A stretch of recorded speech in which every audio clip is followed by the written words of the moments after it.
Bonjour Bilal, Bonjour. j'espère que tu vas bien. Bienvenue chez Cobistar, dans nos studios. Plaisir, plaisir. Je vois que tout est déjà en ordre, tout est déjà bien prêt. Ouais. On va pouvoir faire une belle émission.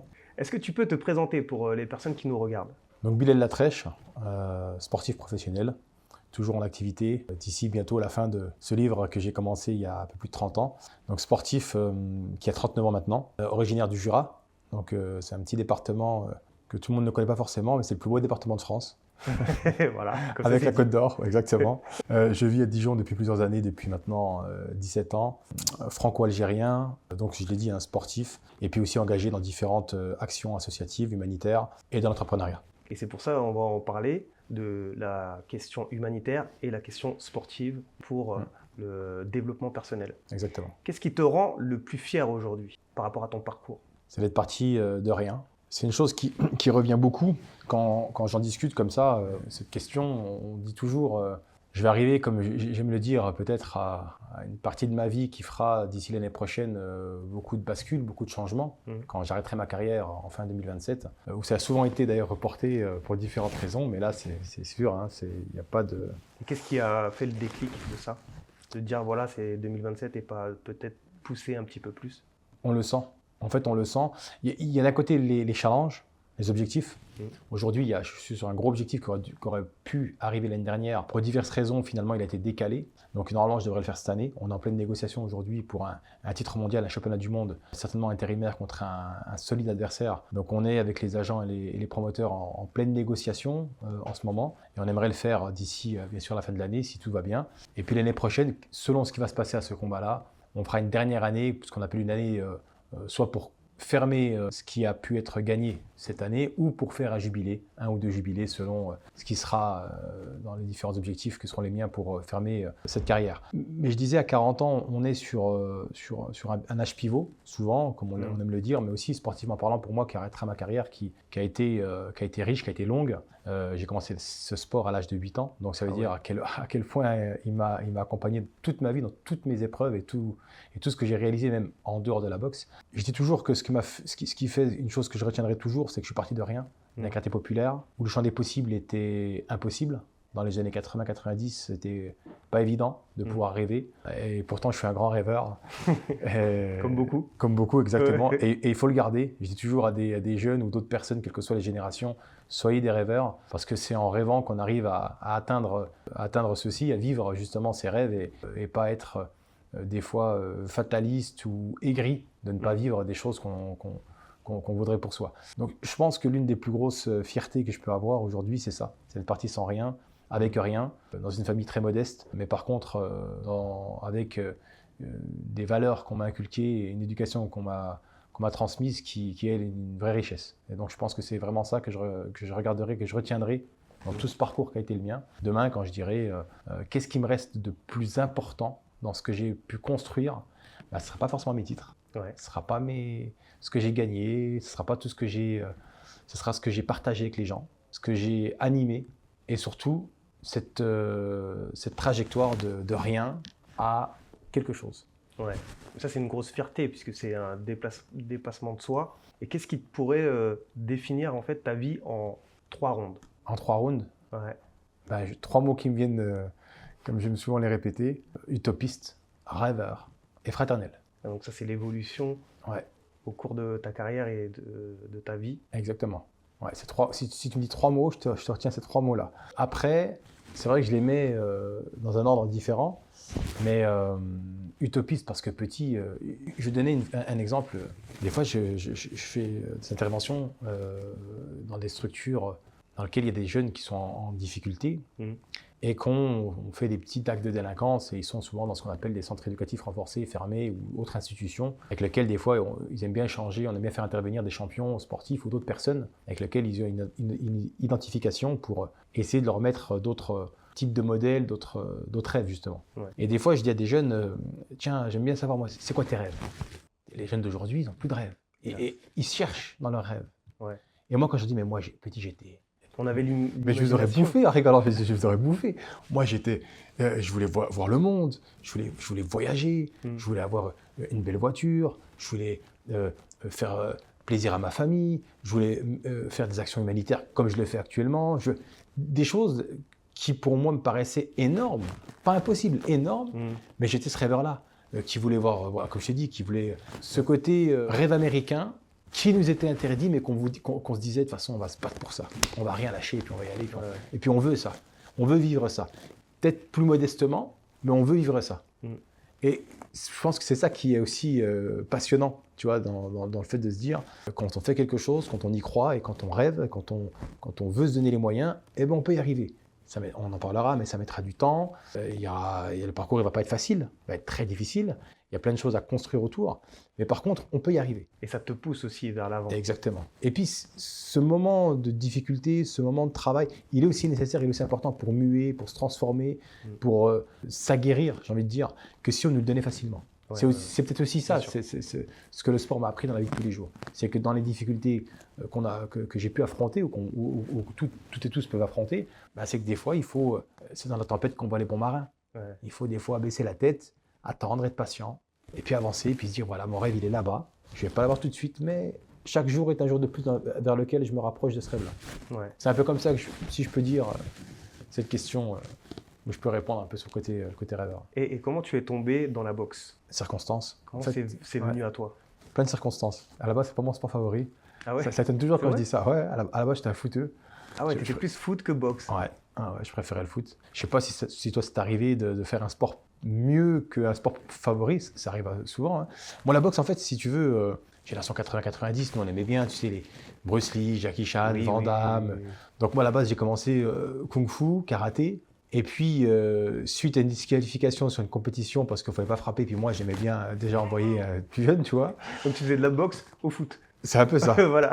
Et non, là, c'est pas au foot, là, c'est au karaté. Ah, ok. En fait, sur des combats en fait, allégés, qu'ils appelaient des combats beaucoup plus souples. En fait, ce qui s'est passé, c'est que bon, je faisais du foot à côté, toujours en deuxième sport. Mais la boxe, à l'âge de 8 ans, je fais un entraînement. En fait, j'avais des cousins à moi dans de la famille qui étaient des champions sur le territoire régional et national, en boxe anglaise et en full contact. Et puis, il y avait aussi toute cette génération qui arrivait, qui était, bon, j'étais quand même aussi fan, bien évidemment, de Mohamed Ali, qui était mon premier fan, et même encore aujourd'hui, l'une de mes plus grandes aspirations. Mais aussi cette génération de Rocky, tu vois, les Rocky. Ouais. Et je me suis dit, bon, bah, allez, je vais aller à la boxe pour voir ce que ça donne. Et puis finalement, j'ai été pris tout de suite par ce sport, par cette...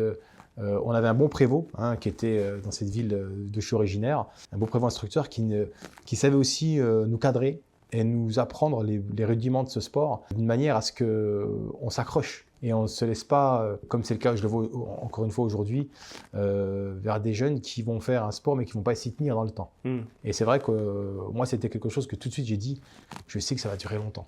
Et puis les compétitions faisant, les titres arrivant, on continue, on avance, et puis un jour, on se retrouve en équipe de France olympique. On a 15 ans, 16 ans, enfin, je veux dire, on est jeune. Très jeune, hein. Très jeune, à 15-16 ans, voilà. Très jeune. Et on est champion de France la première fois en boxe éducative à 13 ans, une deuxième fois à 14 ans. Enfin, tout ça, c'est très rapide, mais c'est aussi ce qui fait la beauté du sport, parce qu'avec beaucoup de travail et beaucoup d'abnégation, même très jeune, ce côté rêve, on se dit c'est inaccessible, mais finalement, à chaque fois, on y arrive, Palier par palier. Exactement. Et quand un jour, on se retrouve sur le ring avec l'hymne national et puis à représenter fièrement sa nation sur un combat international, on se dit ah ouais, non mais là, le parcours, il est énorme. Tu vois.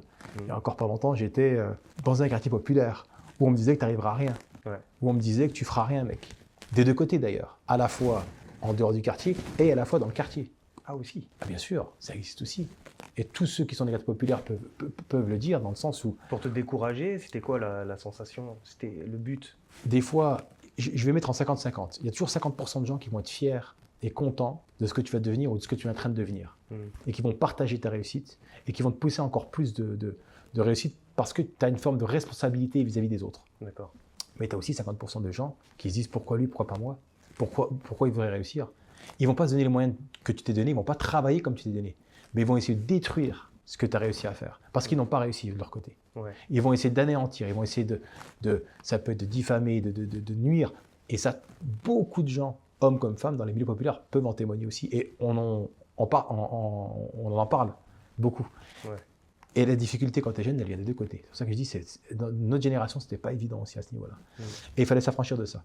Se dire, on reste dans du positif. Le négatif, bien sûr, sur le coup, des fois, ça fait mal.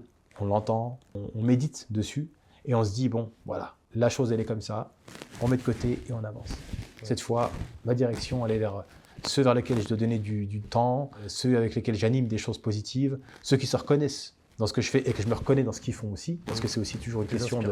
Exactement, et puis je pense que j'ai peut-être plus appris de gens que j'ai rencontrés que eux ont appris de moi dans mon parcours. Ah oui, il y a des gens peut-être pas connus parce qu'ils n'ont pas forcément des titres sportifs, mais des fois tu as des leçons de vie de gens, on dirait, lambda que tu rencontres, mais qui te mettent des claques. Dans des choses qu'ils ont affrontées où tu te dis, si tu as affronté ça, est-ce que malgré ce que tu as réussi dans le sport ou dans une partie de ta vie perso-pro, réellement tu serais aussi d'aplomb que cette personne-là qui a vécu telle épreuve? Moi j'ai accompagné des familles avec lesquelles il a fallu accompagner pour leurs enfants qui étaient malades d'un cancer et qui décédaient avant 10 ans. Ouais. Et quand tu vois des fois des personnes comme ça, toi tu es au milieu, on te demande de venir parce que tu avais une proximité avec la famille, avec l'enfant que tu allais voir parce que tu es parrain d'associations dans les hôpitaux pour les enfants malades d'un cancer. Moi des fois j'ai pris des claques par ces parents-là, je ne leur disais pas. Ouais. Mais tu vois la différence qu'il y a entre, oui, le champion, on le reconnaît, on sait qui il est, mais d'autres personnes qui sont autant qui méritent, entre parenthèses, et qui sont autant méritantes que toi dans ce que tu animes dans ta vie sportive. Après, on pourra en parler longtemps, là je dérive un petit peu sur la question, mais c'est d'autres choses encore où ça te permet aussi de rester humble. Ouais. Tu vois, à ta place. Exactement. Et de remettre les choses. Parce que le sport, comme la boxe, c'est individuel. Où en fait, tu travailles avec plusieurs personnes, mais dans le ring, il n'y a que toi et l'adversaire. Alors oui, mais sans une équipe, tu ne peux rien faire. Oui. Alors ce que tu dis, c'est exactement ça. On est dans un sport individuel. Sur le ring, c'est toi le jour J. Si tu n'es pas bon, tu n'es pas bon. Si tu es bon, tu es bon. Ça, c'est une certitude et personne ne va venir t'aider le jour J. Eh oui. Au moment, comme on dit, au moment, à l'instant T, c'est toi. Par contre, avant ça, tu as intérêt d'avoir des hommes de confiance, une bonne équipe et des gens qui vont te permettre de travailler correctement et intelligemment. Et ça, des fois, ça fait la différence entre un très bon sportif et un sportif qui va malheureusement, malgré ses qualités intrinsèques, malgré un travail qu'il a fourni, pas forcément arriver au niveau qu'il aurait pu atteindre ou au niveau espéré, parce qu'autour, ça ne va pas. Moi, j'ai connu plein de sportifs dans plein de sports différents qui étaient talentueux et qui auraient pu devenir même des sportifs professionnels, mais de talent. Ils n'avaient pas l'entourage. Ils n'avaient pas les bonnes personnes au bon moment. Et eux aussi n'ont pas pris les bonnes décisions au bon moment. Ça joue. Ah, ça joue énormément. Ouais.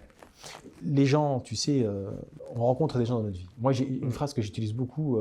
C'est une de mes phrases d'ailleurs dans le sport. C'est la vie est une histoire de rencontres. Mais pour tout le monde, cette phrase-là.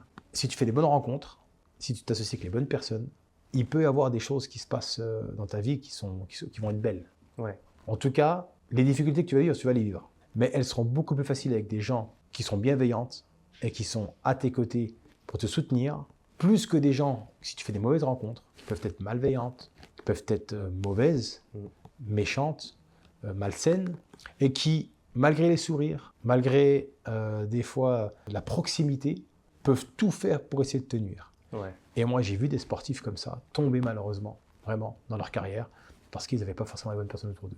Ouais, le mauvais entourage, le mauvais moment, les mauvaises connaissances. Exactement. Ouais. Est-ce que le mindset de la personne peut quand même faire le développement d'un sportif de haut niveau? Même si tu n'as pas l'entourage parfait, on va dire. Parce que si ton mindset, il est compétitif et de warrior, quoi, tu veux tout exploser, est-ce que tu peux quand même faire carrière? Bien sûr, il y a plein d'épreuves, hein. Il y a plein de preuves comme ça. On peut prendre une des bonnes preuves, si je prenais dans la boxe, pour rester comme ça, une qui me parle tout de suite, c'est Mike Tyson. L'entourage était exécrable et pourtant, c'est Mike Tyson.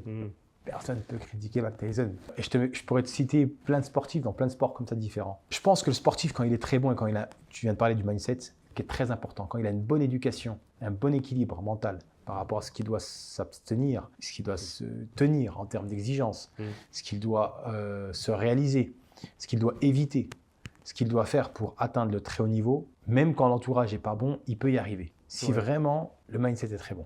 C'est certain, ça va être peut-être plus difficile, parce que l'entourage, encore une fois, fait beaucoup de choses, mais l'entourage ne fait pas tout. Ouais. Sport individuel comme collectif, d'ailleurs. Une personne, quand elle en veut, quand elle met les choses en place, si vraiment elle fait tout ce qu'elle peut faire pour atteindre son excellence, et que son excellence est d'un niveau supérieur à une excellence dans une base moyenne, même à haut niveau, elle sera au-dessus du lot. Après, ce qu'il faut faire attention, il faut se faire repérer quand même. Bien sûr, la compétition est là pour ça. Ouais. Ah oui, après, il y a la compétition. Faut sortir du lot comme. Il faut sortir du lot. Il y a des jours, il ne faut pas les manquer. Ouais, c'est ça, voilà.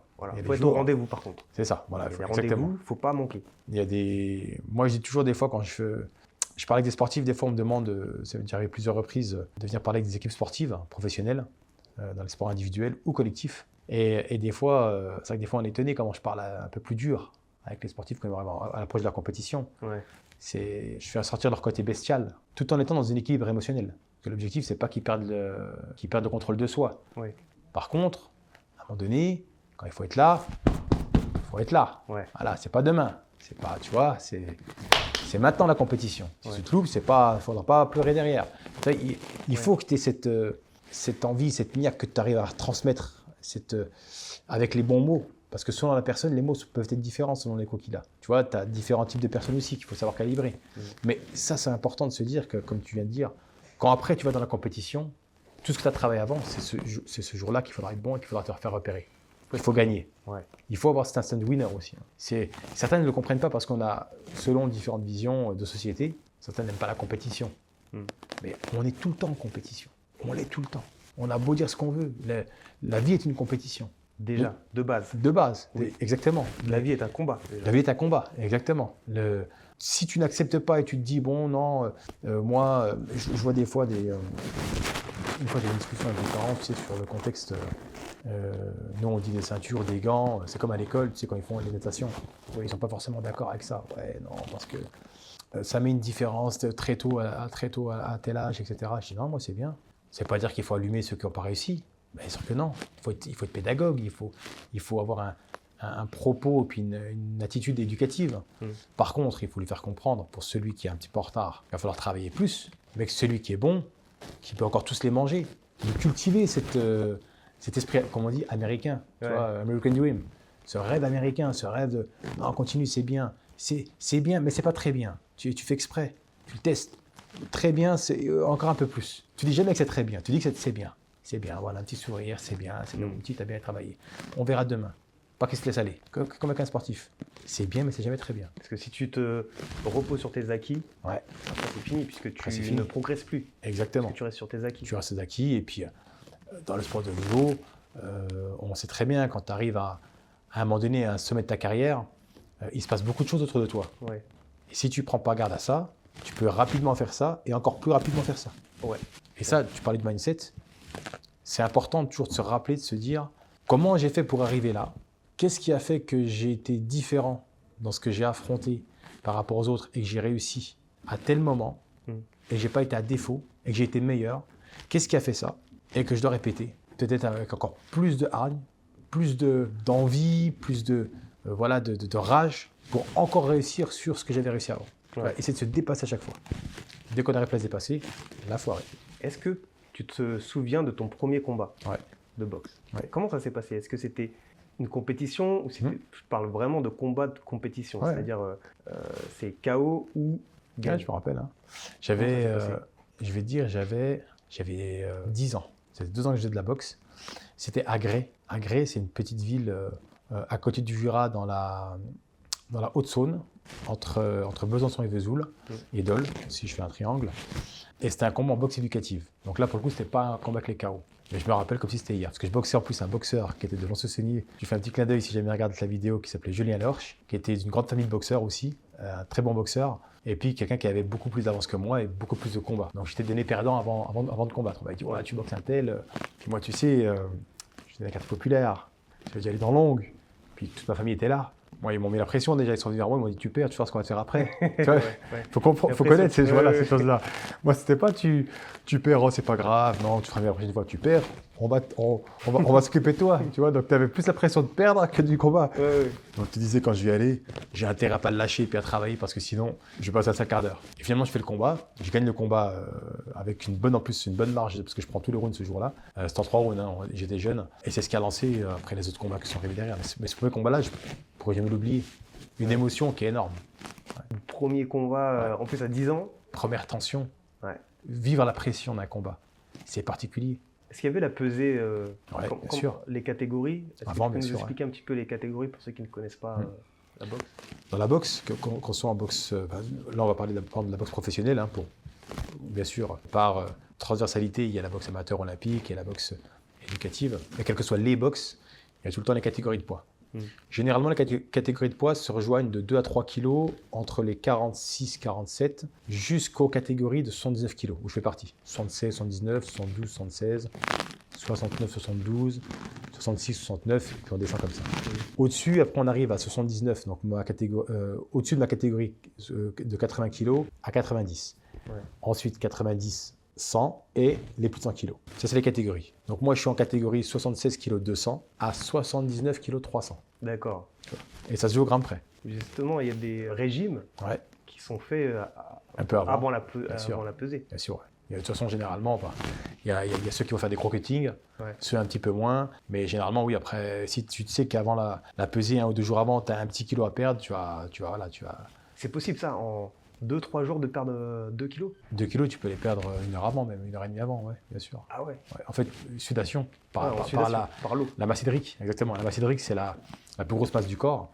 Et avec du bon matériel, quand il fait chaud, avec de la chaleur qu'on provoque, et des vêtements qui te permettent à transpirer énormément, tu peux perdre en 1 heure 1,5 kg, 2 kg en 1 heure. Ah oui. Ouais, facilement. Ouais. Mais tu peux vite tomber dans les pommes aussi. Quand c'est jusqu'à, on dit au niveau médical, jusqu'à moins de 10% de ton poids du corps, il n'y a pas un danger excessif, même s'il faut faire très attention. Généralement, il faut mieux perdre, par exemple, quelqu'un qui fait 80 kg, allez, il faut lui dire de perdre pas plus de 2-3 kg. Si tu fais un cutting, ça peut aller encore. Au-dessus, tu vas y laisser des plumes. Ouais. Mais il y a des gens qui font des fois sur des pertes comme ça, de 10-12 kg de cutting sur 48 heures. C'est très court. Hein. Ah ouais. Ah ouais, c'est très très court. Et même dans d'autres catégories, là pour le coup, ça peut être très dangereux. Et il y a des gens qui sont morts. À cause de ça? Ah bien sûr, bien sûr. Ouais. Parce que c'est trop extrême. C'est extrême. C'est-à-dire qu'à un moment donné, ils sont tellement arrivés à une saturation physique que le corps en fait lâche. Et le cœur s'arrête. Le cœur dit je ne peux plus. Ouais, en fait, c'est un arrêt cardiaque. Ça, c'est le gros danger de ceux qui font ça, qui ne maîtrisent pas forcément et qui n'ont pas de limite, si ce n'est de se dire qu'ils veulent être au poids alors qu'ils n'ont plus forcément de force et que le corps ne perd plus d'eau, et qui vont continuer à aller au sauna, qui vont mettre des crèmes sur eux. Il y a différents types de crèmes qui ouvrent les pores pour accélérer justement la sudation, ou des produits. Des fois, ils prennent aussi des produits pour permettre comme le Lasix ou d'autres produits comme ça, interdits d'ailleurs, des produits dopants, pour accentuer justement la perte hydrique.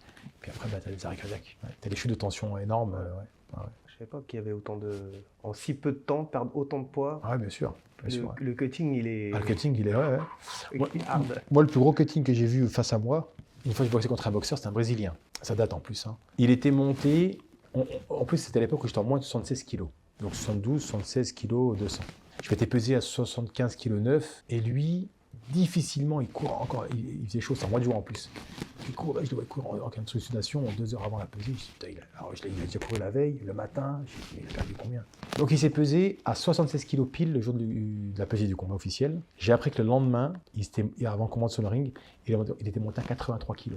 Ouais, 83 kg. Ouais. Donc c'est-à-dire qu'il a repris 7 kg et quelques en moins de 4 heures. Ouais, peut-être 7-8 kg, je crois même plus, hein, je crois même 7-8 kg, je crois même plus que ce que je te dis, ouais, c'est ça. Parce qu'en fait, il faut faire le poids lors de la pesée, ensuite, tout est permis. Quoi. Et bien maintenant, il y a une petite différence, même si il y en a qui trichent un petit peu, mais c'est un petit peu ça. Avant, il n'y avait pas de limite, le lendemain, tu pouvais remonter jusqu'à 10-12 kg. 15 kg si tu pouvais te permettre. Mais ça ne servait pas forcément à quelque chose, parce que si ce n'est pas ton poids de forme, finalement, tu allais être à défaut de ton activité. Maintenant, ce que font les fédérations, c'est qu'on se pèse la veille et le matin, on doit se repeser le matin à un poids qui ne doit pas excéder un certain pourcentage. Généralement, c'est 5% du poids dans lequel tu as été. Qui te permet de calibrer pour voir la masse de flotte que tu as pris entre ta pesée et le lendemain matin pour voir justement si vraiment tu as fait un cutting qui était sévère. Si c'est le cas, ton combat c'est déjà arrivé à ce qu'il peut être annulé. D'accord. Ouais. Après, il y en a qui vont dire oui, mais c'est le matin, donc entre le matin encore et la journée, l'autre peut prendre encore 3-4 kilos. Oui. Je dis oui, bien sûr, parce que s'il a perdu beaucoup de flotte, il va pouvoir le faire. Mais encore une fois, là, on parle de poids de forme. Le but, c'est pas de monter très lourd. C'est pas ce qui va faire de toi un meilleur boxeur. Ouais, mais le poids, tu mets pas une personne de 100 kg face à une personne de 70 kg. Complètement. Mais la force n'est pas la même. c'est pas pareil. C'est là que des fois c'est un peu compliqué parce que, encore une fois, même s'il y en a qui vont faire des petits cuttings parce que ça se joue à 2-3 kilos, c'est compréhensible. Mm. Bon, quand par contre c'est sur des cuttings qui font 10-12 kilos et qu'il y a une vraie différence de force, même si c'est légal, ça devrait pas l'être. Ouais. On est d'accord. À quel moment tu t'es dit, je veux devenir champion? Bonne question. Est-ce que déjà tu t'es posé cette question-là ou c'est venu à toi naturellement? Ouais, c'est plus venu à moi naturellement. Ouais. Parce que toi, quand tu me dis ça, je réfléchis avant. Je suis pas sûr d'avoir voulu être champion, mais je suis sûr d'avoir aimé les champions. Ouais. Je sais pas si tu vois la différence. Si. Je dis, je suis pas sûr d'avoir voulu être champion parce qu'au début, j'y croyais pas. C'était pas quelque chose d'accessible à l'origine pour moi. Je viens, comme je t'ai expliqué, le contexte. Wow. Je me voyais pas arriver. D'une part, on m'aurait dit que je serais arrivé à ce niveau-là sportif, j'aurais pas forcément cru. Même quand je suis arrivé à un bon niveau à l'âge de 15, 16, 20 ans, j'aurais pas forcément pensé que j'allais avoir cette carrière-là, pour être honnête. Mais après, j'ai pas forcément rêvé d'être champion. Quand ça l'est venu, je me rappelle, et je vais donner un exemple très concret, c'est quand j'étais pour la première fois champion du monde espoir. J'avais 23 ans, 2010. Quand je le suis, c'est le lendemain que je réalise. C'est le lendemain matin quand je me lève dans mon lit, je prends ma ceinture et je dis mais quand même, tu te rends compte quand même ce que tu as fait. Tu te rends compte ce que tu as fait hier. Et je voyais bien sûr les articles de presse, plein de messages. Des fois tu mets 3-4 jours à répondre à tout le monde. Ouais. Et c'est là que tu te rends compte au regard des autres surtout. Parce que tu es devenu un champion. Tu as été champion de France, tu as eu des titres. Là tu es devenu un champion du monde chez les espoirs et tu vas passer chez les élites avec entre parenthèses un certain crédit. Et on te dit bah oui mais attends c'est pas rien. Et tu renouvelles une deuxième, troisième fois. Encore une fois, c'est le regard de l'autre qui te fait que tu deviens champion. Ouais. Toi, moi, dans mes habitudes, mes fréquentations, c'est pas forcément changé. C'est sûr. J'ai connu grâce à ça d'autres milieux, d'autres personnes. Parler d'invités ou dans des structures que jamais de ma vie j'aurais pensé pouvoir m'y rendre ou être accessible. Et finalement, tout à l'heure je disais que le tout est possible était impossible. Finalement, le tout est possible est bien possible. Ouais. Ça, c'est le champion. Et moi, dans ma tête, je vais vous donner une autre anecdote, tu vas rigoler. Et là, je fais une petite dédicace à Antonio Catali, c'est mon meilleur ami d'enfance. Parce que des fois, je suis dans des endroits, tu es cité, tu es attendu, tu es en promotion, tu fais des discours devant des fois 400, 500 chefs d'entreprise ou des événements avec des gens dans les milieux populaires, assez importants, voilà. Puis quand tu vas prendre la parole, tu as toujours ce petit truc où tu te dis, bon, il faut quand même que je sois sérieux, je fais preuve de responsabilité. Mais je regarde des fois, je dis, si Tonio Pampli serait là, on a ce regard qu'on se voit en se disant, tu te rappelles à l'époque, on traînait à tel endroit, on a une espèce de chose où on rigole, où on se revoit en fait nous comme des gamins. Ouais. Tu vois. Et lui, c'est pareil, il est dans une activité professionnelle dans laquelle il est à un certain niveau, il me dit pareil, dans des rendez-vous très très importants avec des gens plutôt très très influents à l'échelle mondiale. Il me dit, des fois je rêve que je me dis, mais j'espère pas qu'il va arriver à ce moment-là. Sinon, je suis foutu. Ouais. Et moi, c'est pareil, tu vois. C'est le côté encore enfant qu'on a gardé en nous, de se dire, en fait, on ne se prend pas forcément au sérieux dans ce qu'on est devenu. On reste très, très terre à terre et très humble, tout en étant respectant nos vis-à-vis. Mais ça, c'est important. Parce que ça, c'est une éducation. C'est une leçon de vie aussi. Ah oui, de toute façon, tu sais, moi, quand je vais chez mes parents, ou quand j'allais encore chez ma défunte grand-mère récemment, ta place, c'est la même. Ah ouais. Il n'y a pas de champion là-bas. Tu vois, il y a pas... Le champion, c'est celui qui est gentil. Voilà. C'est que celui qui est serviable, celui qui est respectueux. Pas de titre, il n'y a pas. T'as gagné, c'est bien, bon, viens manger avec nous, viens parler. Dis-moi Ta un peu famille, ils comment ça va, ta regardent vie. quand même les combats, ils regardent tout ça. Bien sûr. Ils suivent ton parcours. Ils suivent, ils sont fiers. Je sais qu'ils sont fiers, ils sont très fiers. Je pense qu'ils suivent avec une grande fierté. Je sais aussi ce qu'ils disent à l'extérieur, donc on me rapporte voilà, cette fierté qu'ils ont. Par contre, quand ils sont avec moi, ils se détachent aussi un petit peu. Tu vois, et c'est ce qui m'a aussi permis de garder l'épée sur terre. C'est peut-être ça qui était important aussi dans ma vie. C'est que quels que soient les moments que j'ai pu traverser, on m'a tout le temps pris avec ce que j'avais été, ce que je donnais comme respect et dans l'éducation qui était la mienne vis-à-vis de ce qui était primordial dans nos échanges et dans ce qui devait être apparent. Et non pas le champion qui pouvait se permettre ou qui aurait pu se permettre par égocentricité, si j'étais arrogant, d'autres choses ou d'autres manières de faire. Et avec la famille que j'ai, ça ne serait pas passé. Ouais. Ça, c'est clair. En fait, encore une fois, c'est l'éducation. C'est le cercle familial. Bien sûr. Comme tu as eu des bonnes valeurs de base, en fait, tu les as gardées et tu n'es pas rentré dans un autre cycle où tu vas toiser les gens parce que justement, tu es devenu champion. Parce qu'il y a beaucoup de personnes aussi, face au succès et à la réussite, au début, effectivement, il y avait cette négativité qui était propagée par l'entourage ou tu vois, les personnes qui ne souhaitaient pas que tu réussisses. Une fois que tu réussis, il y en a certains qui changent de mindset, donc qui C'est vrai. prennent les autres de haut parce qu'ils disent voilà, je ne pensais pas que j'allais réussir, maintenant que j'ai réussi, bah voilà, maintenant ouais, je vous considère plus quoi. Tu vois, alors qu'au début, c'est un petit peu Ouais. je vais me battre pour moi-même et pour mes convictions et pour mon rêve sans penser aux autres. C'est vrai. Il y a différents mindsets en fonction des champions. Après, tu sais, de ce que tu viens de dire, il y a une chose qui est importante. Tu te souviens toujours de ceux qui t'ont aidé, tu te souviens toujours et encore plus de ceux qui t'ont critiqué. Eh oui. Parce que ça te pique Ça te pique. dans ton ego. Après, il y a différents types de critiques. Tu sais, la critique, elle peut être... Quand c'est une critique constructive, c'est très bien. Et il faut la prendre et il faut remercier ceux qui te mettent une critique constructive. Exactement. C'est une critique intelligente. Par contre, quand c'est une critique négative et une critique malveillante, celle-ci à te dépasser. Par contre, là où je reviens sur ce que tu viens de dire, c'est que justement, quand tu t'es dépassé et que tu as montré que ce qui avait été l'œuvre de malveillance est finalement bloqué, a été annihilé par ta réussite, là, pour le coup, mets de côté, laisse-les loin derrière et toi avance. Là, pour le coup, c'est une vraie fierté. Souvent, ça a été le cas. Moi, souvent, il y a des gens que j'ai pu rencontrer dans ma vie, soit ils sont encore à mes côtés, j'en suis fier, et ce sont des belles personnes que j'ai connues dans ma route et qui, je le sais, du plus profond de leur cœur, qui souhaitent le meilleur pour moi aussi bien qu'ils pourraient le vouloir pour eux-mêmes. Et ça, j'ai aucun doute. A contrario, il y a aussi des gens qui se rêveraient peut-être même plus de me voir échouer, Oui. même plus que de les voir réussir eux-mêmes. C'est là où il y a un problème, quoi. C'est là où il y a un problème. Mais c'est là où, justement, tu te dis, je suis content d'avoir mis ça de côté, Ouais. d'avoir laissé ça loin derrière moi, et d'avancer différemment, et de montrer autre chose que ceux vers lesquels on voudrait Ouais. m'amener. Et ça, c'est important pour que les jeunes le comprennent, ou les jeunes, les moins jeunes, hein. Ne pas perdre son temps avec ce qui t'amène à du pessimisme, à de la négativité, à des choses qui sont, encore une fois, qui t'amènent dans un cercle non plus vertueux, mais malsain. Ouais. Tu vois. Ouais. Et ça peut casser un mindset.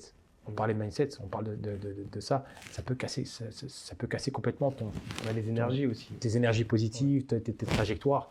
Ça, faut mettre de côté. Ça, faut te dire, je ne suis pas dans le déni de cette réalité-là. Je sais ce qu'il en est. Et je vais de côté. Ces Il gens-là, faut se nourrir de ça plutôt que de Aussi. se détruire. bien sûr, aussi. Ouais. Les critiques, des fois, en fait, ça peut nourrir ta productivité. Complètement. Pour dire, voilà, ok, bon, ces personnes-là, elles me critiquent, mais je vais leur prouver, ou ouais, tu peux dire, je vais leur prouver que ça peut te lancer, ça peut te motiver plutôt que te ralentir ou te baisser dans ta progression. Complètement. Est-ce que la douleur physique est plus facile à gérer que la pression mentale? Parce que dans la boxe, C'est une belle question. ça doit être très difficile. On l'avait posé celle-là, pas mal. Est-ce que la douleur physique est plus facile à gérer que la pression mentale? Je dirais ça 50-50, ça dépend des personnes. Ça dépend le moment, ça dépend... Honnêtement, il y a plein de contextes. La douleur physique, c'est bizarre, pareil, hein, tu t'y fais. C'est bizarre ce que je vais dire, hein. Tu t'y fais dans le sens où je suis dans un sport, dans ce que je vais dire, tous les boxeurs vont se reconnaître et toutes les boxeuses, c'est pareil. Tu sais que tu vas avoir mal. Et déjà, ça commence par la préparation. D'encaisser. D'encaisser, d'aller courir tout le temps, de te lever, les sacrifices sur la préparation musculaire, sur les courses, sur les, comme tu dis, sur les mises de gants, sur la répétition des entraînements. L'alimentation aussi. L'alimentation, après voilà, la diététique. Et c'est quelque chose qu'il faut garder pendant un certain temps. Tu vois ce qu'on disait, c'est pas en une semaine que tu formes un champion. Ah bah non. C'est des entraînements pendant 2-3 mois intensifs, quasi bi-quotidiens, presque tous les jours, pendant un certain temps pour être au top de ton événement. C'est sûr qu'à partir de là, il y a aussi la préparation mentale. Et plus tu te rapproches de l'événement, plus ça devient la chose primordiale. Parce que tu peux être le meilleur physiquement, si mentalement t'es pas fort, le jour du combat, t'es mort. Et j'en ai connu comme ça. Donc c'est pour ça que je te dis, je te dirais un 50-50. Après, moi je suis de ceux qui ont toujours aimé cette pression. Bizarrement, j'ai même été meilleur souvent à l'étranger, à l'extérieur, dans ce rôle d'outsider, plus que dans ce rôle de favori. Ça dépend comment tu gères la chose, ça dépend comment tu... Et aussi, la pression mentale peut dépendre aussi de ta préparation physique et technique. Si tu as une belle préparation et tu sais que tu t'es mis à 100%, mentalement, la pression sera la pression du combat, mais elle ne sera pas énorme parce que tu sais que tu es prêt. Ouais. Par contre, à contrario, si tu n'as pas été à fond dans une préparation et que tu sais que tu as un très gros combat qui va arriver, La pression mentale, là, ça va être très dur à gérer. Et tu sais que tu vas passer à 5 quarts d'heure.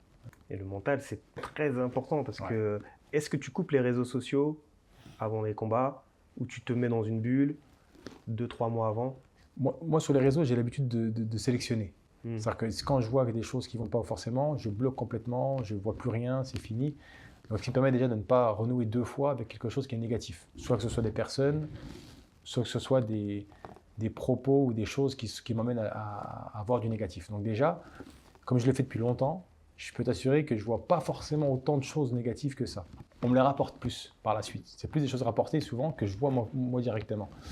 Maintenant, avant les combats, c'est sûr que je vais, encore une fois, sélectionner ce que je vais observer, ceux avec qui je vais parler, ceux avec qui je vais composer, j'ai envie de te dire, pour être dans cette attraction positive. Ouais. Je ferme les réseaux, je vais dessus juste pour regarder ce que j'ai envie de regarder me concernant, et après j'arrête. Ouais. Parce qu'il faut aussi s'éloigner de ce qui peut t'amener, encore une fois, trop te questionner. Et tu dois rester focus. Ou la surcharge d'informations. Complètement. Et ton objectif là, psychologique, c'est de rester focus à ton événement, sur toi-même, sur ce qui va arriver, anticiper les choses que tu n'as pas forcément prévues. Et ça, si tu es trop parasité par le téléphone ou par ce qui t'entoure, c'est pas bon. Qu'est-ce que la boxe t'a appris sur toi-même? Ça t'a révélé un petit peu Ouais. certains traits de caractère Il y a beaucoup de choses. ou physiquement? Ouais. La rupture, peut-être physique à certains moments? Ouais, Est-ce que tu es allé un peu trop loin? Ouais, mais tout ce que tu dis, c'est exactement ça. Il y a beaucoup de choses. La première, c'est la gestion des émotions. J'ai toujours su, la boxe m'a toujours permis de savoir rester calme dans les moments très compliqués. Ça, c'est une chose souvent qui étonne, même. Parce qu'on a l'impression que les boxeurs sont plus nerveux que... Alors qu'en fait, au contraire. C'est vrai? Ouais. Okay. En fait, quand tu es dans un élément que tu maîtrises, un élément violent autour de toi, tu vois une bagarre ou quelque chose, toi, tu restes calme.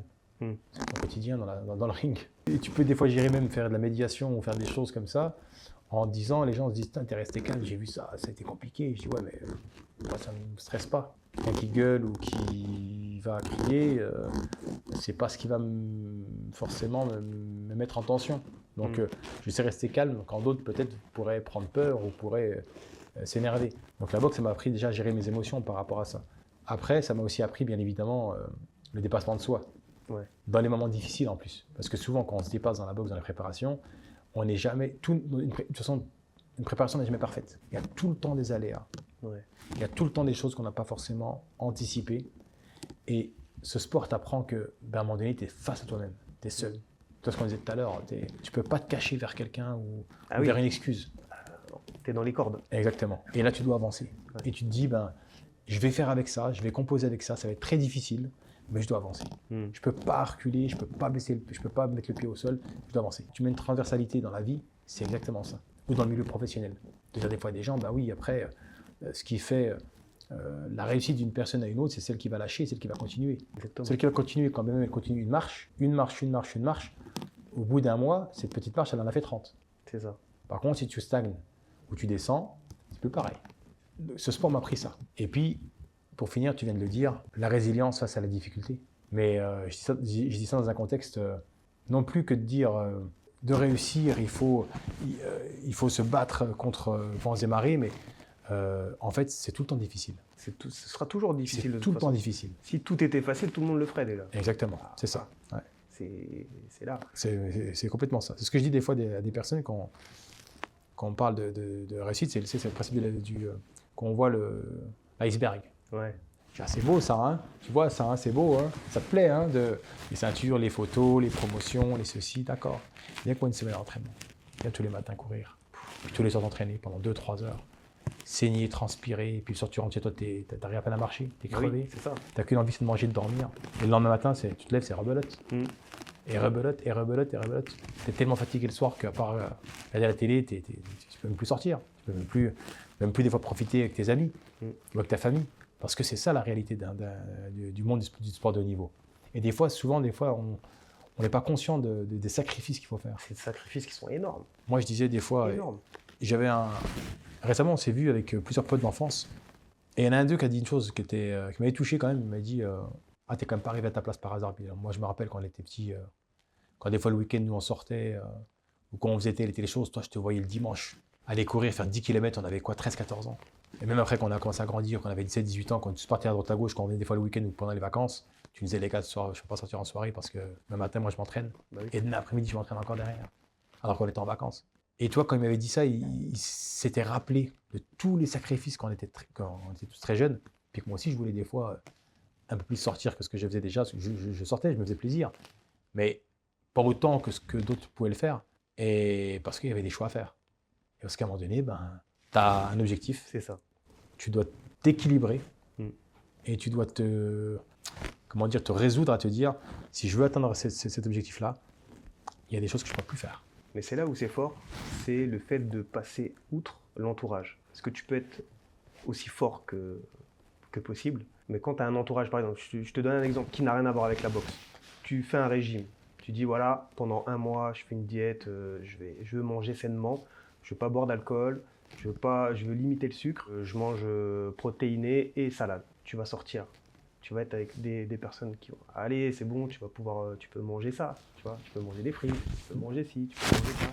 Tiens, viens, tu peux boire un verre d'alcool, c'est pas grave. En fait, tu es sollicité aussi par des personnes qui peuvent te dérouter Complètement. quotidiennement. Complètement. Mais si tu arrives à suivre ton engagement que tu as fait à toi-même, et là, c'est que le mental, il est excellent. Complètement. En fait, c'est même ce qui est dur pour un sportif. Donc moi, je sais quand j'ai une date de compétition, ce que tu dis là, tu peux me le faire, il n'y a aucun doute, pas de souci. Puis en plus à mon âge, avec mon expérience maintenant, je peux te l'assurer, c'est que s'il n'est pas fait avant, c'est pas maintenant que je vais le faire. Tu restes focus en te disant, ça, je m'abstiens à ça. J'ai même déjà fait une préparation l'été, même quand il fait beau, puis que toi à 8h30, 9h, tu es déjà devant un DVD à pas sortir, dans un film ou devant un livre en train de lire tranquillement, puis que tu te dis, j'aimerais bien sortir ce soir, tu ne sors pas, puis le lendemain matin, tu vas te lever très tôt pour aller courir avant qu'il fasse X degrés, puis que tu as des potes qui t'appellent pour des barbecues. Tu vas aller manger? Non, tu peux pas. Puis tu dis non, là j'ai un combat dans 1 mois et demi. Et là, pendant 1 mois et demi, j'ai dit non, Coca zéro, de l'eau, goûter les choses. Je dois respecter mon plan. Les barbecues, les glaces. Les trucs, voilà.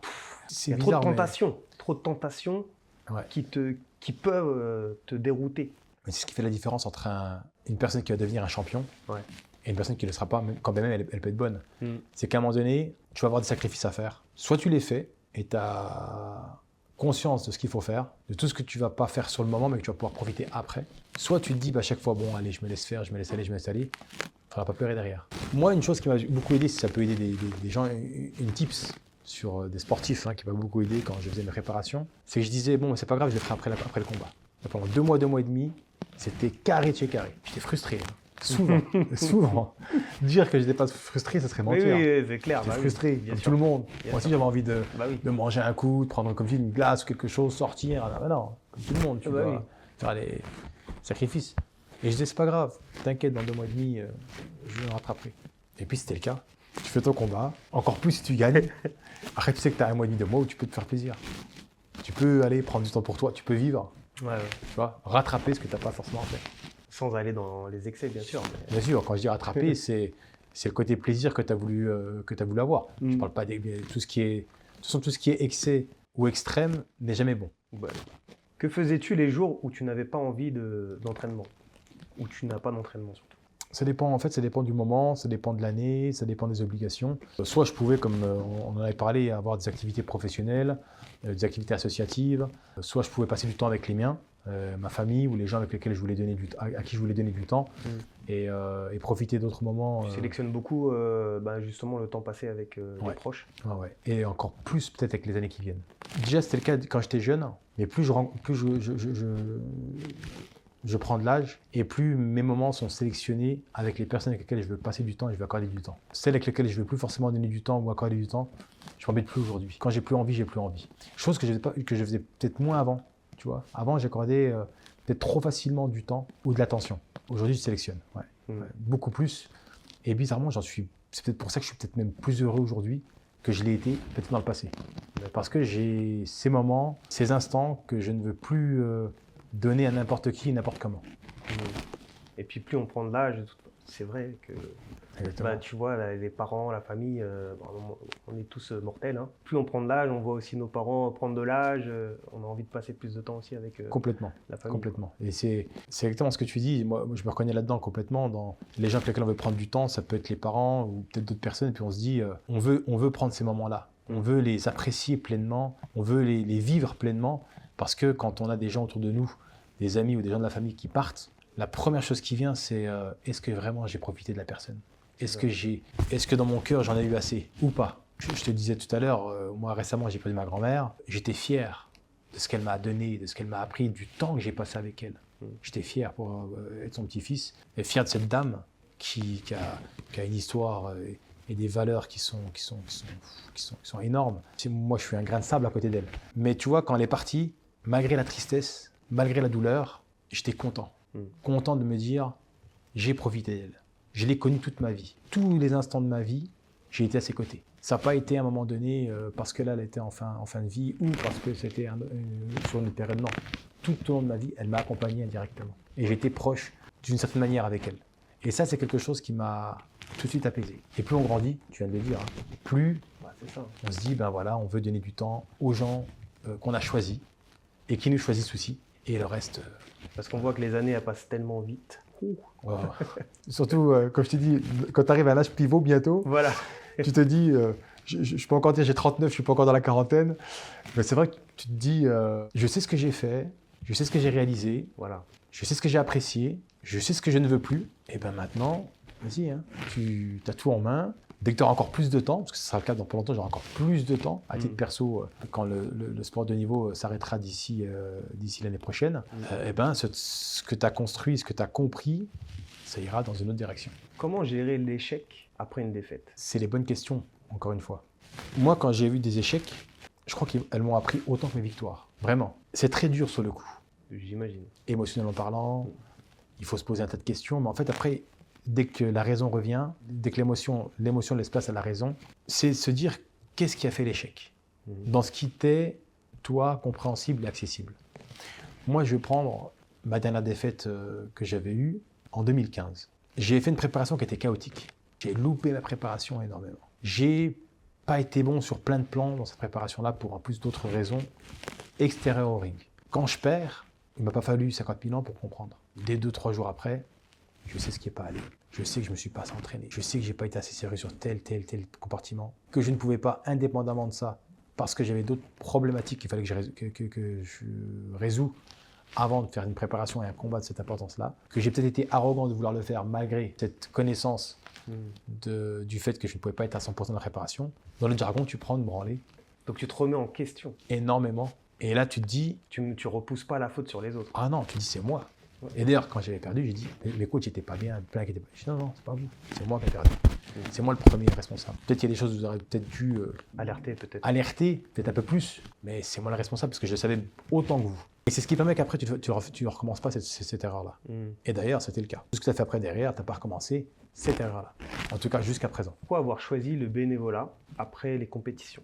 En fait, le bénévolat, alors je ne vais pas dire c'est après, c'est en même temps. C'est en même temps. Ouais, parce que je suis bénévole dans des associations, dans des structures, dont même mon association dans laquelle j'œuvre aussi sur différents temps. C'est depuis gamin quasiment. En fait, j'ai toujours voulu donner du temps à des causes ou à des projets ou des choses qui doivent animer, je dirais, certaines valeurs, certains principes pour un monde meilleur. Que ce soit le bénévolat que j'ai fait ou que je fais dans le sport, dans des manifestations sportives, que ce soit du bénévolat que j'ai pu faire dans des actions caritatives, humanitaires, solidarité, enfin voilà, il y a plein de choses comme ça. Tu vois, tout à l'heure, tu disais, on parlait de qu'est-ce qui restera après le sport. Ça restera après le sport. Ça, c'est des choses qui j'espère, vont continuer jusqu'à la fin de ma vie. Le bonheur que tu peux procurer ou donner modestement, grâce aussi à d'autres personnes qui sont comme toi et qui font des gestes et qui font des actions, qui peuvent permettre à rendre la vie meilleure à d'autres personnes. Ce type de bénévolat, en fait, il te rend bien plus riche que ce que tu peux gagner dans n'importe quelle activité. J'aime bien dire, chacun doit avoir son temps. Je parlais tout à l'heure que le temps, on le choisit avec les gens avec lesquels on veut passer, comme il y a du temps pour le travail, comme il y a du temps pour ses relations affectives, du temps pour la famille, ses amis, ses passions, et puis du temps pour les autres. Ce temps-là, il est nécessaire à le prendre. Il faut se dire qu'à un moment donné, personne n'est à l'abri de rien. J'aime le bénévolat, surtout dans ces actions essentiellement humanitaires ou d'aider des personnes qui ont des grandes difficultés, des personnes malades, des gamins malades d'un cancer, des personnes qui ont des difficultés de vie ou d'insertion ou autre. Parce qu'il y a des choses que je fais sur le plan des fois professionnel et sur le plan du bénévolat, il y a des associations cibles. À la fin, si c'est être champion pour rien donner, rien transmettre et rien faire, t'es champion de rien en fait. Si c'est uniquement pour toi, pour ton ego, parce que pour être champion, il faut avoir de l'ego. Oui. C'est ce que je dis des fois à des jeunes sportifs, il faut être égocentrique un petit peu. Hein. Ça ne veut pas dire être arrogant. Attention, il ne faut pas mélanger. Ouais. Il faut un petit peu d'ego pour dire je veux être le meilleur. Et je serai le meilleur ce jour-là. Tout en étant respectueux, on peut être égocentrique, étant respectueux et arrogant. Et sans être arrogant, sans être hautain. C'est pas pareil. Si c'est être champion pour rien donner à côté, si c'est être champion pour ne pas transmettre quelque chose, des valeurs, un message, des actions de solidarité, des choses qu'on peut aider dans des populations qui ont des grandes difficultés. J'ai la chance de voyager souvent. J'ai déjà vu des choses très difficiles à voir.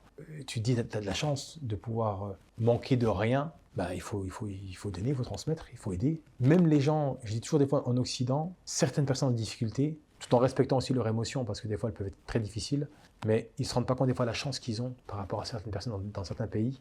Moi j'ai vu des gamins boire de la boue. C'est quand tu vois ça, et toutes les maladies que ça peut engendrer, et puis de te dire, en fait ils ne peuvent rien boire d'autre parce qu'en fait il n'y a pas d'eau, ils n'ont pas d'eau potable, ils n'ont rien.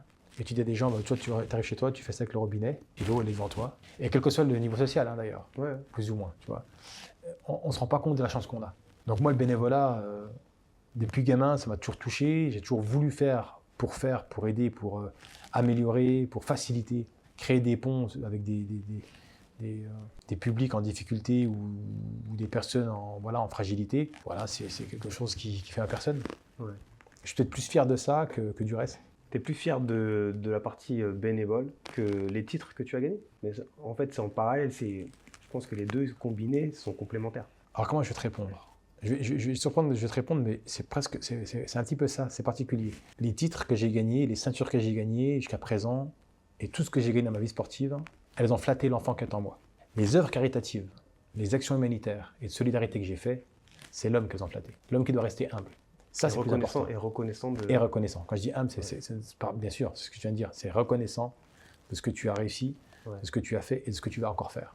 Et de qui tu es, parce que tu es rien en fait. Par projection, je suis rien. Et ça, je suis plus fier de ça. Parce que un jour ou l'autre, ta carrière va s'arrêter. Dans pas longtemps. Il restera quoi derrière ? Mais elle était longue quand même. Elle a été longue, c'est vrai. Elle a été très longue. Ouais, je suis d'accord. C'est même étonnant. Je ne pensais pas qu'elle allait être aussi longue que ça à la base. C'est vrai que mais des sportifs de haut niveau, 40 ans, il y en a peu. Ouais.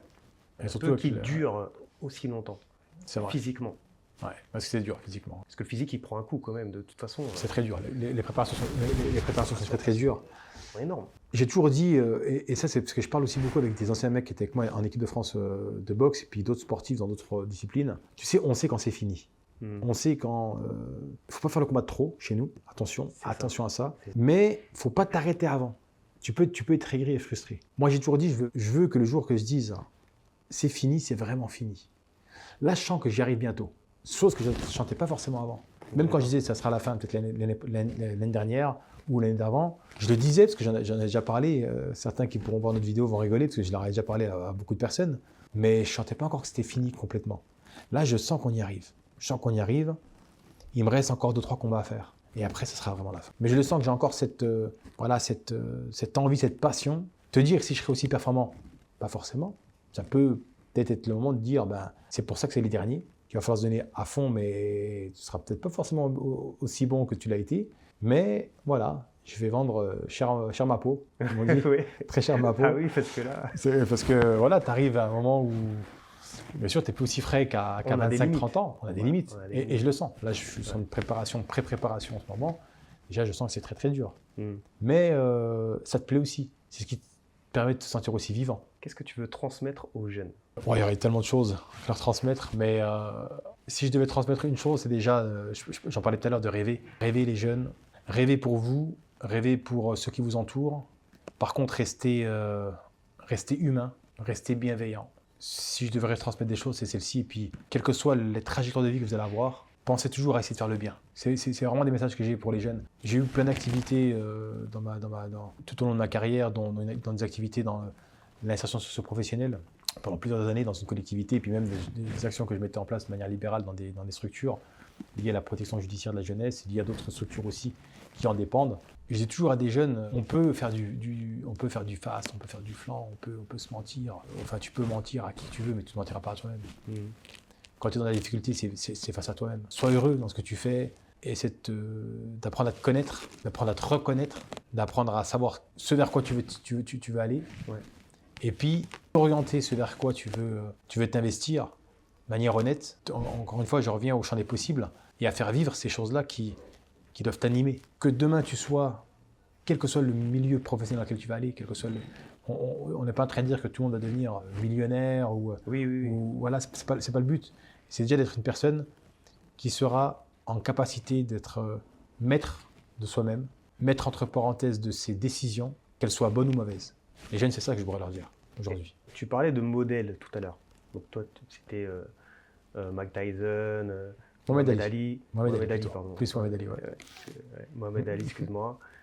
Voilà. Est-ce qu'aujourd'hui, on manque de modèles positifs un petit peu Complètement.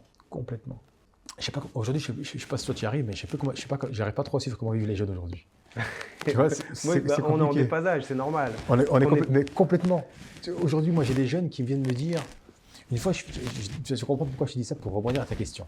Je vais dans une structure et pareil, je dis qu'est-ce que tu veux faire plus tard. J'ai des jeunes qui disent je veux être youtubeur. Je veux être youtubeur. Des jeunes garçons, des jeunes filles qui passent leur journée à se filmer H24. Ouais. C'est pas, non, je dis fais-toi plutôt un média, quelque chose qui va parler, qui va résonner, qui va donner du sens à ce que tu vas dire, à ce que tu vas vouloir transmettre. Ça, oui, je suis d'accord avec toi. Tu peux pas te filmer H24 comme certains ils font pour dire tout et rien n'importe quoi, puis même faire des conneries pour être visible, justement. C'est ça. Oui, parce que ça pousse les gens à aller dans la stupidité. Exactement. Pour devenir viral. Et quand ils disent ça, ils citent d'autres youtubeurs multimillionnaires aujourd'hui. Et oui. Et c'est ça leur modèle. Donc c'est là que j'en reviens à ta question. Moi, quand j'étais jeune, mes modèles, je disais Mohamed Ali, j'avais des mecs comme ça, j'avais, je vais te dire, Malcolm X, c'était un modèle pour moi. On parlait de Che Guevara. Moi, c'est des modèles, des révolutionnaires pour la... là, tu vois, moi, je kiffais ces mecs-là, tu vois. Je vais te surprendre, un Français, on va prendre un Français, Bernard Tapie, Clivant. Moi, je kiffe Bernard Tapie. Je kiffais Bernard Tapie. Moi, c'est des modèles comme ça que je kiffais quand j'étais petit. Qui étaient attractifs, qui ont réussi en partant de rien, qui se sont donnés corps et âme à ce à quoi ils croyaient quand personne ne croyait en eux, qui ont été des bonnes personnes, plutôt des belles personnes. C'est pas des gens qui ont été tachés de sang, c'est pas des gens qui ont voulu des guerres. C'est pas tu vois, c'est ça, c'était des modèles pour moi. À la fois, bien sûr, professionnels, mais aussi humains. Moi, ça me parle. Les jeunes aujourd'hui, tu leur dis, vas-y, tiens, cite-moi un modèle qui correspondrait à tel critère. Ils sont incapables. Je ne dis pas que tous les jeunes, parce qu'heureusement, on a quand même une bonne jeunesse aussi. Mais malheureusement, il y a une partie de la jeunesse aujourd'hui, je ne sais pas comment ils arrivent à s'identifier à quelqu'un ou à avoir un modèle. C'est ça, que nous on avait dans nos générations. Ouais, tu vois, on avait des modèles qui étaient quand même charismatiques et forts. Exactement. Aujourd'hui, mais aujourd'hui... les modèles positifs, vraiment qui te poussent vers quelque chose de positif, c'est vrai qu'il n'y en a pas tant que ça. Tout en respectant sa personne, mais nous, un modèle qu'on avait en foot, on avait un modèle, bon, j'enlève le côté de sa finale, mais on avait un modèle comme Zidane, des modèles comme ça. Excuse-moi, mais pour moi, je ne le mets pas à la même place. Bien qu'il est extrêmement talentueux, mais je ne le mets pas dans la même table que Mbappé. Ça, c'est mon avis. Mais oui, ils sont pas... Dans nos générations. C'est pas les mêmes... En termes de personnalité, en termes de discours dans lequel ils vont, je ne les mets pas dans la même place. Et pourtant, je salue et je serais autant admiratif sportivement d'un Mbappé qu'un Zidane. Mais en termes de modèle et d'inspiration, c'est pas pareil. Il y en a un qui représentait la génération Black-Blanc-Beurre en 98, qui a choqué une génération pour dire le tout est possible maintenant, on va y arriver. Je ne sais pas si tu te rappelles. En 2000, c'est pareil, on gagne un champion d'Europe. On dit maintenant les gens, on va essayer de créer une France multiculturelle, une France plurielle, chacun libre de son identité, chacun libre de sa biculturalité, tout en étant fier français et fier fils de France. Zidane, tu penses tout de suite à lui. Moi, c'est ça. Moi, l'identification, c'était celle-ci.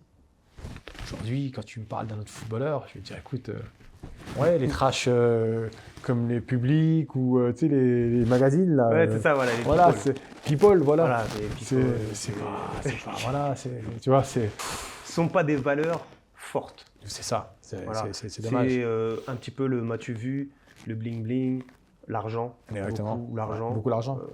Dénaturé. En fait, il n'y a pas de. C'est pas de la valeur, mais c'est qu'il n'y a pas de message derrière ces personnalités. À part l'argent et la réussite, parce que tout le monde voit le fruit, mais il ne voit pas les sacrifices qu'il y a eu avant. Parce que c'est vrai que bon, footballeur, c'est quand même c'est hard aussi. C'est hard, en termes bien sûr. d'entraînement, Entraînement, en termes bien sûr. de mental, parce que tout le monde. La pression, elle est énorme. La pression, elle est énorme. Ouais. Moi, je les envie pas. Hein. Ouais, je suis d'accord avec toi. Je connais certains, comme tu dis, la pression est énorme. Je les envie pas du tout. Hein. Donc les gens, oui, ah ouais, il a telle montre, il a telle voiture, tel machin. Ok. C'est pas que ça. Hein.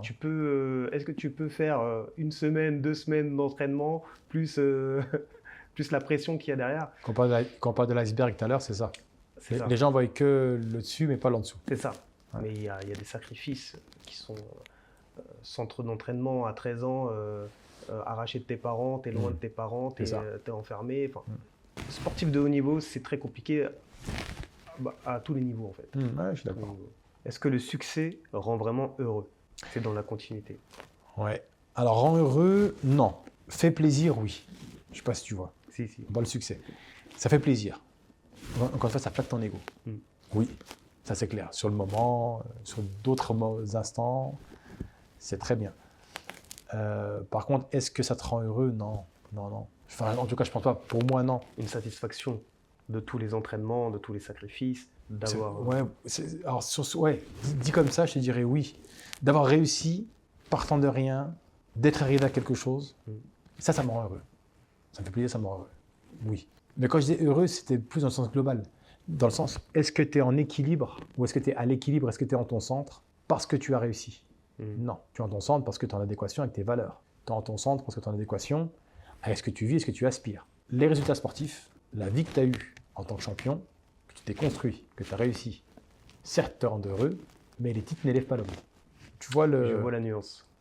Les titres flattent l'homme. Ouais. Te rendent heureux dans ce que tu as réussi à devenir, à te créer. Mais j'aspire à autre chose aussi. J'aspire pas qu'à des titres. Tu vois le... Ouais, je vois. Mais de toute façon, dans ton parcours, c'est ton parcours en fait qui est plus impressionnant. Comme tu dis, c'est de partir de rien, milieu populaire, et d'accéder en fait à des niveaux de titres, de performances que tu n'osais même pas imaginer étant plus petit, quoi. Complètement. Plus jeune. Tu as plein d'exemples comme ça. Moi, ce que j'aime, c'est... Je sais pas si tu te rappelles, génération un petit peu avant nous, je pense que la même génération, à quelque chose près, mais un peu au-dessus de nous, tu avais des mecs comme Nicolas Anelka, comme Jamel Debbouze, tous ces mecs-là, qui venaient d'un quartier de Paris sans rien. Tu as vu où sont arrivés ces mecs-là? Moi, je parle de moi comme je pourrais parler d'autres personnes, plein d'autres sportifs comme ça. Je kiffe ces milieux-là. Comme on pourrait parler des personnes dans les milieux ruraux, qui sont aussi autant difficiles dans les milieux ruraux, dans le milieu rural que dans les quartiers populaires, et qui sont partis de rien, tu vois, et qui ont réussi à se construire leur rêve. Et qui peuvent, parce qu'ils ont réussi à faire, transmettre leur rêve à des centaines, voire des milliers de personnes, des milliers d'enfants, qui pourront eux aussi être et faire comme eux. Ça me plaît. Ouais, c'est le dépassement de catégories et de classes sociales en fait.